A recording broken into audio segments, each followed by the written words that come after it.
Bismillahirrahmanirrahim. Assalamu alaikum student. How are you? Today is our 7th lecture of Mathematics Countdown Class 8. As you know, we doing our unit number 1 operations on sets exercise 1. जैसे कि आप जानते हैं कि हम unit number 1 की exercise number 1 कर रहे हैं, जिसके हमने 12 क्वेश्चन कर लिए हैं। आज इसका लास्ट क्वेश्चन है question number 13, De Morgan law. यानी question number 13, De Morgan law. If A equal to 1 2 3 4 और b equal to 3 4 5 6 and u equal to 1 2 3 4 5, prove the De Morgan law. यानी ये 5 and 6 is also the elements of U set। जैसा कि हमने definitions में पढ़ा था डी मॉर्गन लॉ को, इसके 2 लॉज हैं जो कि हमने इस क्वेश्चन में प्रूव करने हैं। तो डी मॉर्गन जो था एक मैथमेटिशियन था। De Morgan was a British mathematician who lived during the 18th century. He developed 2 important laws used in sets. De Morgan laws can be expressed in the form of 2 statements. ये D Morgan law की जो definition है हमने पहले भी की है, और ये इसकी जो सारी स्टेटमेंट मैंने अभी पढ़ी है वो पेज नंबर 17 पे दी हुई है। तो इसको आप वहाँ से देख सकते हैं। इसके 2 लॉज हैं। फर्स्ट लॉ जो आपको नज़र आ रहा है अपने इधर लेक्चर में, A union B whole complement equal to A complement intersection B complement. और सेकंड लॉ जो है हमें नज़र आ रहा है वो है A intersection B whole complement equal to A complement union B complement. यानी कि इस क्वेश्चन में हम ये दोनों लॉज को प्रूव करेंगे। अब उससे पहले अब डी मॉर्गन लॉ जो है हमारी डेली लाइफ में कहाँ पे यूज़ होता है, तो उसको थोड़ा देखते हैं। जैसे कि De Morgan laws are used commonly in the study of logic, a branch of mathematics. यानी कि डी मॉर्गन लॉ जो है वो स्टडी ऑफ लॉजिक है और ये एक ब्रांच ऑफ मैथमेटिक्स की है। तो अब जैसे कि हमने डी मॉर्गन लॉज के ये 2 लॉज को देखा, डेफिनेशन में भी हमने इसको पढ़ा था और इसको याद किया होगा आपने। तो आज उसके दोनों लॉ जो हैं हम 1 बाय 1 इसको प्रूव करते हैं। अब सबसे पहले फर्स्ट लॉ को देखते हुए तो हम लिखते हैं जैसे कि अकॉर्डिंग टू फर्स्ट लॉ। तो फर्स्ट लॉ है हमारे पास A union B whole complement equal to A complement intersection B complement. यानी कि इधर अगर आपका यूनियन है होल कम्प्लीमेंट में तो राइट साइड पे आपका ए कम्प्लीमेंट सेपरेट हो जाएगा और यूनियन की बजाय वो इंटरसेक्शन हो जाएगा। Next B whole complement. So first of all we taking left hand side, so consider the left hand side. Left side पे आपके पास है A union B whole complement, लेकिन हमने पहले होल कम्प्लीमेंट को फाइंड आउट करने से पहले हम सिंपल इसका ए यूनियन बी फाइंड करेंगे। जैसे कि हमने प्रीवियस क्वेश्चन में भी यूनियन को फाइंड किया, सो ऐसे ही हम यहाँ भी फाइंड करेंगे। जैसे A union B equal to curly bracket start 1 2 3 and 4 curly bracket close. So next है हमारा यूनियन का साइन, यानी आप यहाँ पे 2 सेटों के दरमियान यूनियन का साइन पुट करेंगे। Then curly bracket start and we write the elements of set B. तो these are the elements of set B जो कि हैं 3 4 5 and 6 curly bracket close. So हमने यूनियन में पहले भी बताया आपको मैंने, और आपने देखा और सीखा कि हम तमाम एलिमेंट्स जो होते हैं या नंबर्स जो दिए हुए होते हैं उनको इकट्ठा करके लिखते हैं और उनको असेंडिंग ऑर्डर में लिखते हैं। अगर कोई नंबर्स या एलिमेंट जो होता है सेम हो दोनों सेट्स में तो उसे एक ही दफ़ा लिखा जाता है। सो देखिए हमारे पास equal to curly bracket start 1, 1 is smallest number और ये प्रेजेंट है आपका सेट ए में। नेक्स्ट है 2, 2 also present in set A. Then 3, 3 is present in both the set. We write here only one time. Next number is 4. 4 is also present in both the set. So we write here 4 one time. So next number is 5 and 6. 5 and 6 present in B sets. So write here B 5 and 6. So our A union B set 1, 2, 3, 4, 5 and 6 हमने यहाँ पे find किया। अब हमने जो next step करना है इसका, यानी हमारी लेफ्ट हैंड साइड पे जो दिया हुआ है A union B whole complement. Now we find the complement of A union B whole complement. So इसका फार्मूला है हमारे पास A union B whole complement equal to U minus A union B. यानी हमने U में से A union B के elements को माइनस करना है, यानी सब्ट्रैक्ट करना है। सो नेक्स्ट है हमारे पास, आपने देखा है ये आपका U सेट है, जैसे कि 1, 2, 3, 4, 5 and 6 these are the elements of U set minus curly bracket start 1, 2, 3, 4, 5 and 6 curly bracket close. This is the sign of these are the elements of A union B. So compare these elements, यानी कि हम complement set में वो elements लिखते हैं जो U में तो होते हैं लेकिन वो दूसरे सेट में नहीं होते, यानी हमने यूनिवर्सल सेट को A यूनियन B सेट में से माइनस करना है। So compare the element. So first element is 1, तो 1 minus 1 equal to 0. So like 2 minus 2 equal to 0. Next 3 minus 3 equal to 0. 4 minus 4 equal to 0. 5 minus 5 equal to 0 और 6 minus 6 equal to 0।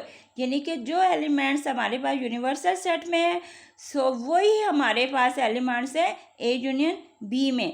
जो हमारा A union B whole complement का set find हुआ है तो वो है एम्प्टी सेट, यानी कि हमारे पास ऐसा कोई एलिमेंट नहीं था जो कि हमारे ए यूनियन बी में ना हो।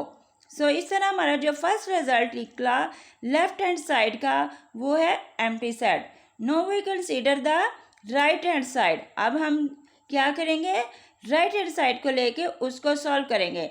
तो उसमें हमारे पास जैसे कि ए कॉम्प्लीमेंट था इंटरसेक्शन बी कॉम्प्लीमेंट, जैसे कि हमने पीछे क्वेश्चन में कॉम्प्लीमेंट फाइंड करना सीखा, यानी कि ए का हम यहाँ पे सेपरेट कॉम्प्लीमेंट फाइंड करेंगे, then we find the complement of B, और उसके बाद नेक्स्ट हम स्टेप में A complement intersection B complement करेंगे।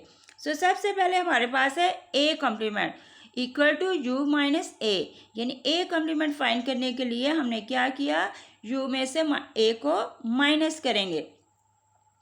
So equal to curly bracket start 1, 2, 3, 4, 5 and 6 these are elements of universal set. So close the curly bracket minus and start the curly bracket next set A के लिए next 1, 2, 3, 4 these are the elements of set A curly bracket close।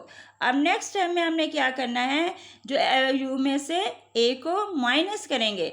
सो देखें अब आपके पास 1 minus 1 करें, दोनों सेटों में present है 1 तो आंसर में क्या आ जाएगा 0, यानी कि कुछ नहीं बचा। नेक्स्ट एलिमेंट है 2, 2 minus 2 equal to 0।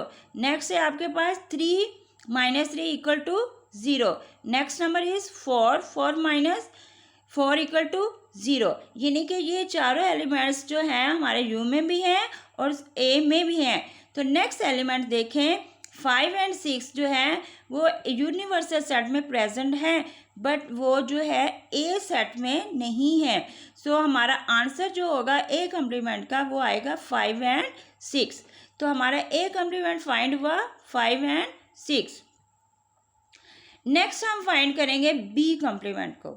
So B complement का फार्मूला हमारे पास जैसे कि B complement equal to U minus B equal to curly bracket start 1 2 3 4 5 6 these are the elements of set U यानी universal set. Close the curly bracket and put the sign of minus curly bracket start and we write the elements of set B 3 4 5 and 6 curly bracket close, these are the elements of set B. Now we compare both the sets. One is present in universal set but not present in B set, so we write here 1. Next number is 2 also present in universal set but not present in set B, so we write here 2. Next number is 3 minus 3 equal to 0, 4 minus 4 equal to 0, 5 minus 5 equal to 0. Next number 6 minus 6 equal to 0, यानी कि 1 and 2 only 2 numbers हैं जो universal में तो हैं but वो हमारे set B में नहीं है, और बाकी तमाम एलिमेंट्स जो हैं जैसे 3 4 5 and 6 वो यू में भी प्रेजेंट है और साथ नेक्स्ट सेट यानी बी में भी प्रेजेंट है, इसलिए वो आपस में कैंसिल हो गए। तो हमारे पास जो बच गए नंबर्स यानी 1 and 2 जो यूनिवर्सल सेट के थे वो हमारा क्या बना, बी कॉम्प्लीमेंट। क्या हुआ, बी कॉम्प्लीमेंट। यहाँ हमने क्या फाइंड किया, बी कॉम्प्लीमेंट। अब नेक्स्ट स्टेप में हमने जो फाइंड करना है A complement intersection B complement. तो इक्वल टू क्या करेंगे, यानी जो हमारा पहले आंसर आया था ए कॉम्प्लीमेंट का और फिर आंसर आया बी कॉम्प्लीमेंट का, इन दोनों का हमने इंटरसेक्शन फाइंड करना है। सो सबसे पहले हम लिखेंगे 5 and 6 these are the elements of A complement, put the sign of intersection between both the sets. Next elements है 1 and 2, these are the elements of B complement. So compare these sets 5 and 6 in A complement or 1 and 2 in B complement, but there is no common elements between them. So हमारा answer क्या आ गया, empty set। क्या आया, empty set। सो हमारे पास A complement और B complement intersection का जो आंसर आता है वो है एम्प्टी सेट। क्या आया, एम्प्टी सेट। सो नेक्स्ट देखें, नेक्स्ट देखने से पहले आप देखें इसको कंपेयर करें। जैसे कि हमारे लेफ्ट साइड में हमारे पास आंसर था एम्प्टी सेट, ये था हमारे पास एम्प्टी सेट। सो सेम इसी तरह जो हमारा result A complement intersection B complement का भी आंसर हमारा एम्प्टी सेट आया। सो हम यहाँ कह सकते हैं कि left hand side equal to right hand side, यानी हमने यहाँ इस लॉ को प्रूव किया। यानी फर्स्ट लॉ को ए यूनियन बी इक्वल यहाँ पे आपका कॉम्प्लीमेंट का साइन भी आएगा, A union B whole complement equal to A complement intersection B complement is proved. Okay, हमने यहाँ पे फर्स्ट लॉ को कंप्लीट किया, यानी इस ए यूनियन बी के ऊपर यहाँ आपने क्या करना है, डैश डालनी है, यानी कॉम्प्लीमेंट का साइन डालना है। यहाँ पे मिस है, sorry for this. Okay, next अब हमने इसका सेकंड लॉ को प्रूव करते हैं। सो देखिए, according to second law of De Morgan, A intersection B whole complement equal to A complement union B complement. अभी फर्स्ट लॉ में आपने देखा यहाँ पे ए यूनियन बी कॉम्प्लीमेंट था, जबकि सेकंड लॉ में ऑपोजिट उसके बात हो गई, यानी यहाँ उधर यूनियन था तो यहाँ पे इंटरसेक्शन हो गया है। सो इक्वल टू में देखें A complement union B complement. So first law में यहाँ था A complement intersection B complement, यानी कि उसी लॉ को ऑपोजिट लिख लें तो आपका सेकंड लॉ बनता है। इस तरह आप इसको इजीली याद भी कर सकते हैं। So taking the first we left hand side, so consider the left hand side A intersection B whole complement। जैसे कि हमने वहाँ पे A union B first find किया, फिर उसका कॉम्प्लीमेंट फाइंड किया। So same here we find first A intersection B, यानी सिंपल हम यहाँ पे ए इंटरसेक्शन बी को फाइंड करेंगे. So first of all we write the elements of set A, यानी 1 2 3 and 4. Then we put the sign of intersection and write the elements of B 3 4 5 and 6. So we compare these elements. Intersection में हम वही elements लिखते हैं जो दोनों sets में common होते हैं. सो look hair, one is present only A set but not in B. So second way, 2 is also present in set A, not present in set B. So next number is 3 is common in both the sets. We write here 3. So next number is 4 also present in both the sets. We write here 4. 5 and 6 only present in B set, not in A. So our answer A intersection B is 3 and 4. So next है, अब हम उसी का whole complement लेंगे. So A intersection B whole complement equal to U minus A intersection B. यानी कि जैसे कि हमारे पास पहले जो हमारा ला था उस पर यहाँ पे यूनियन था और हमने उसका कम्प्लीमेंट फाइंड किया. So same here A intersection B का फार्मूला है u minus A intersection B, यानी कि ए इंटरसेक्शन बी को जो हमने पीछे फाइंड किया जिसकी वैल्यूज हमारे पास 3 and 4 आई है उसको हमने u में से माइनस करना है. So equal to curly bracket start 1 2 3 4 5 and 6. These are the elements of universal set यानी u set. So close the bracket, put the sign of minus. Next curly bracket start. We write the elements of A intersection B जो कि हमारे 3 और 4 है. So close the bracket. So compare these elements. यानी कि हम यहाँ पे क्या करेंगे, कंपेयर करते हैं या हम इसको माइनस करेंगे. यानी u में से जब A इंटरसेक्शन B के एलिमेंट्स को माइनस करते हैं तो फिर क्या आंसर आएगा.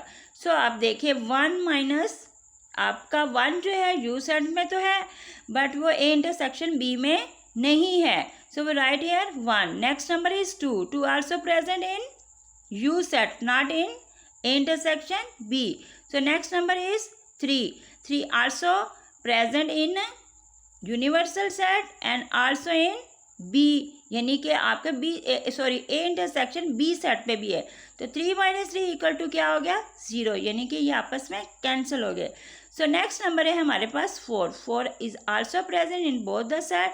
सो 4 कैंसिल विद ईच अदर, यानी 4 minus 4 equal to 0. So next number is 5 only present in universal set, not in A intersection B. So we write here 5. So next number is 6 also present in universal set, not in A intersection B. So we write here 6, यानी कि जो हमारे number universal set में है लेकिन वो A intersection B में नहीं है, वो है 1 2 5 and 6. So left hand side का जो आंसर हमारे पास आया वो है 1 2 5 and 6. Now we solve the right hand side. So first of all consider the right hand side. इसमें right hand side में आपने क्या करना है, A complement union B complement. So जैसे कि हमने पीछे इसका पार्ट यानी फर्स्ट लॉ में हमने A कम्प्लीमेंट फर्स्ट पे पहले फाइंड किया, देन फिर हमने B कम्प्लीमेंट फाइंड किया और उसके बाद हम दोनों का यूनियन लिया. वहाँ इंटरसेक्शन था, यहाँ अब यूनियन आएगा. So intersection A complement find करने का फार्मूला है u minus A. So look here equal to curly bracket start. We write the elements of u 1 2 3 4 5 and 6. Curly bracket close, put the sign of minus. Next है हमारे पास curly bracket start 1 2 3 and 4. These are the elements of set A. So minus या subtract the A from u. So 1 minus 1 equal to 0, 2 minus 2 equal to 0, 3 minus 3 equal to 0, 4 minus 4 equal to 0. So बाकी आपके पास remaining elements जो बचते हैं वो है 5 and 6. यानी 5 और 6 जो है वो कहाँ पे प्रेजेंट है, वो यूनिवर्सल सेट में है बट वो जो है किस में नहीं है,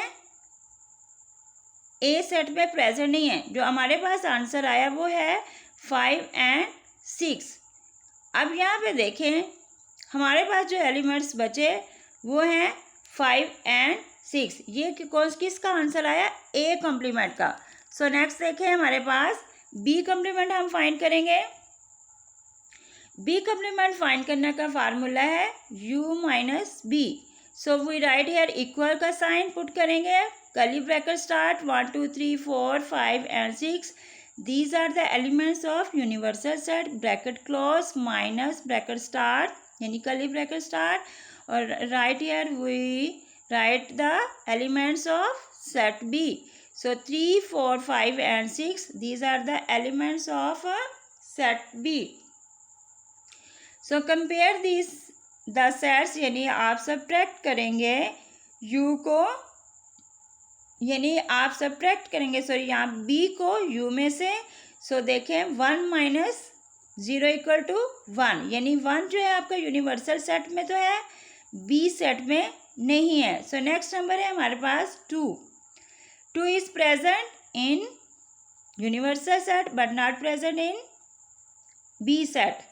So next number is 3 is also present in both the set, यानी 3 minus 3 equal to 0। 4 also present in universal set and B set, so 4 minus 4 equal to 0। Next number is 5 also present in both the set, so 5 minus 5 equal to 0। Last number is 6, so 6 also present in both the set, so 6 minus 6 equal to आपके पास क्या आ गया? 0। सो हमारे पास B complement जो find हुआ वो है 1 and 2। अब नेक्स्ट स्टेप जो हमारा फाइनल आंसर आना चाहिए इसका, तो वो है A complement union B complement. तो हम क्या करेंगे? Equal to curly bracket start, first of all we write the elements of A complement यानी 5 and 6, put the sign of union and then we write the elements of B complement. अब जब आपने B complement के elements लिखे हैं वो हैं आपके पास 1 and 2। So compare these elements. तो आपके पास जहाँ पे एलिमेंट्स जो आप कंपेयर करते हैं तो क्या आता है? सॉरी यहाँ पे यूनियन फाइंड करेंगे। पीछे हमारे पास जो आंसर आया है 1 2 5 एंड 6, यहाँ वहाँ पे थोड़ा सा जब हमने इनको यूनियन किया है तो वहाँ पे हमारे पास यहाँ पे आएगा 1 2 5 एंड 6। यहाँ अपना करेक्ट करें आंसर। इसमें ये एम्प्टी सेट नहीं आएगा, यहाँ पे आएगा हमारा 1 2 5 and 6। So left hand side equal to right hand side, thus A intersection B whole complement equal to A complement union B complement। सो हमारा आंसर जो है यहाँ पे थोड़ा सा रॉन्ग आ गया है, इसको प्लीज़ करेक्ट करें। यानी कि इस ब्रैकेट के अंदर आप लिखेंगे 1 2 5 एंड 6। ये एम्प्टी ब्रैकेट नहीं है, इसके अंदर आपके पास ये नंबर्स आएंगे, इसको आप करेक्ट कर लें। ओके, सो हमारा प्रूव हो गया ये law, A intersection B whole complement equal to A complement union B complement. So next है हमारे पास आपके मल्टीपल चॉइस क्वेश्चन। तो आज इसके चैप्टर का जो लास्ट क्वेश्चन है हमारे पास है वो मल्टीपल चॉइस क्वेश्चन के हैं। इसको आपने अपनी बुक पे ही करना है। So open your books and look at the statement number 1। इस पे है select the correct answer from the given options. अब आपके पास फर्स्ट आपको दिया हुआ है if U equal to 2 4 6 8 10 12 and 14 which is the subset of U. अब इसमें से वो पूछता है कि ये 4 सेट आपको दिए हुए हैं, इनमें से कौन सा इसका सबसेट है। तो हम देखें ए को देखें, इसमें एलिमेंट्स है 2 एंड 4। बी में आपके पास जस्ट 1 दिया हुआ है एक। सी में आपके पास ए इक्वल टू 1 3 5 एंड 7 और डी में 2 3 4 है। अब कोई ऐसा एक सेट ऐसा है जिसके तमाम के तमाम एलिमेंट्स जो हैं वो यूनिवर्सल सेट में हैं। अब देखें, ये जो आपके पास सेट ए है यानी 2 और 4 जो है, इसके तमाम एलिमेंट्स जो हैं आपके पास यहाँ पे दिए हुए हैं। तो ए जो है आपका करेक्ट आंसर है। सो टिक द आंसर ए। यहाँ पे यानी कि दोनों एलिमेंट्स जो हैं वो प्रेजेंट है आपके यूनिवर्सल सेट में, जबकि ए का सिर्फ 1 है और जो कि यूनिवर्सल सेट में है ही नहीं है। और सी में आप देखिए 1 3 5 7 है जो कि आपके यूनिवर्सल सेट में है ही नहीं है। डी में आप देखिए 2 3 और 4 है, यानी 2 4 तो है, 3 नहीं है। सो सिर्फ वो सेट, सिर्फ ए सेट ही है जिसके तमाम एलिमेंट्स जो हैं हमें सेट यू में फाइंड हो सकते हैं या सेट ए के उसके अंदर मौजूद है। सो नेक्स्ट है आपके स्टेटमेंट है, which of the following is the largest set, यानी सबसे बड़ा सेट कौन सा है। ए में है the set of even numbers, B में है the sets of odd numbers, C में है the set of whole numbers और डी में आपको दिया हुआ है सेट ऑफ इंटीजर्स।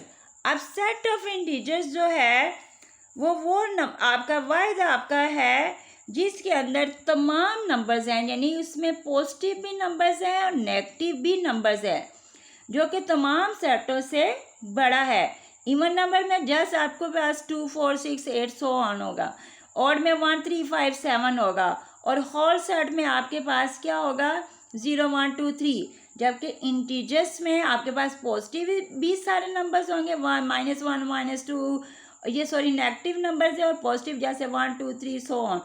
तो इसी तरह ये सबसे बड़ा सेट जो आपके पास है वो है आपका ये सेट, यानी D, set of integers. So next हमारे पास थर्ड आपका MCQs हैं। How many subset does the set A equal to 1 2 3 4 है।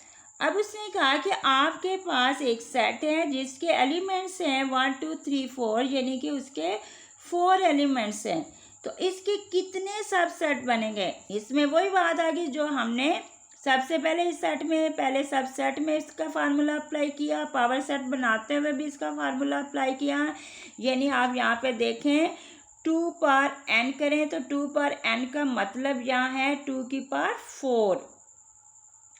अब आप इस 2 को 4 टाइम मल्टीप्लाई करें तो क्या आंसर आएगा, जैसे 2 2 ज़ा 4 4 2 ज़ा 8 और 8 2 ज़ा 16। तो आपके पास टोटल जो इसके सेट के सबसेट बनेंगे वो हैं 16।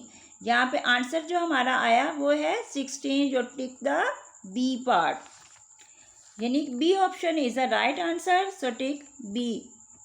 सो नेक्स्ट नंबर है 4, which of these is the proper subset of A 1 3 5 and 7। अब उसमें आपने बताना है कि इसका प्रॉपर सबसेट कौन सा है। तो B इक्वल टू 1 A जो है इक्वल टू आपके पास है 1 2 3, B में आपको दिया हुआ है 1 3 5 and 7, C में आपको दिया हुआ है 1 3 5 और डी में आपको दिया हुआ है 0 1 3 and 5। अब हमें वो देखना है कि कौन से एलिमेंट सारे के सारे हमारे सेट ए में हैं, तो वो सेट हमारे पास है सेट सी। अब सी में देखिए 1 भी है, सब ए में 3 भी है। अब देखिए 1 भी आपके पास है, इधर है और इधर भी है, 3 भी है, इधर भी है, 5 इधर भी है और आपके पास इधर भी है। सिर्फ एक एलिमेंट जो है, जैसे एटलीस्ट 1 एलिमेंट जो होता है वो ना प्रेजेंट हो तो उसे हम सब सेट कहते हैं। सो हमारा जो करेक्ट आंसर है वो ये सी है। अब यहाँ पे देखें ए सेट में 1 है 2 है और 3 है, यानी कि उधर हम देखें तो सिर्फ 1 और 3 इसके साथ मैच कर रहा है। इधर हम देखें तो 1 भी है, 3 भी है, 5 भी है और 7 भी है, यानी कि ये सारे के सारे एलिमेंट्स जो ए में दिए हुए वो यहाँ भी है। अगर ये इम्प्रॉपर सेट होता तो फिर उस सूरत में ये करेक्ट होता, अदरवाइज ये रॉन्ग है। सो सी में इसके पास 1 3 and 5 है, यानी कि कोई सारे के सारे एलिमेंट उसके अंदर प्रेजेंट है इस सेट के।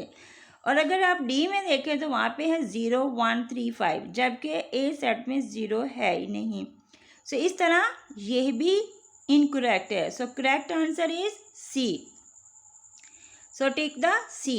सो नेक्स्ट नंबर है आपके पास 5, उसमें देखिए लिखा हुआ है which of these is the correct statement for De Morgan's law. अब डी मॉर्गन लॉ के लिए यहाँ पे कौन सी स्टेटमेंट ट्रू है। सो फर्स्ट में ए में आपको दिया हुआ है A union B whole complement equal to A complement union B complement. अगर इधर यूनियन है तो इधर क्या आना था, इंटरसेक्शन आना था, तो उस सूरत में करेक्ट होना था, जो कि ये रॉन्ग है। अब बी में देखें A intersection B whole complement है, तो यहाँ पे क्या A complement intersection B complement, तो यहाँ पे यूनियन होता तो करेक्ट होता, अदरवाइज ये भी रॉन्ग है। सो नेक्स्ट देखिए सी में A intersection B whole complement और इधर हमारे पास A complement union B complement, तो हमें ये है हमारा करेक्ट आंसर, यानी हमें सही नज़र आ रहा है। तो ये हमारा लॉ के मुताबिक जो है, डी मॉर्गन लॉ के मुताबिक ये स्टेटमेंट हमारी ट्रू है, यानी कि सी पार्ट जो है वो करेक्ट है। इसी तरह अगर हम डी को देखते हैं तो A union B whole complement equal to A complement minus B complement, तो ये फार्मूला बिल्कुल ही रॉन्ग है, यानी ऐसा कुछ हमने डी मॉर्गन लॉ में किया ही नहीं। सो ये थे आप लोगों के एमसीक्यूज। ये एमसीक्यूज जो है बेटा आप लोगों ने अपनी बुक पर ही सॉल्व करने हैं, यानी कि आपने बुक पे ही इसको टिक करना है, लेकिन जो क्वेश्चन है वो आपने सारा का सारा अपनी नोटबुक पे सॉल्व करना है। ये आपका होमवर्क है, ठीक है। थैंक यू, अल्लाह हाफिज़।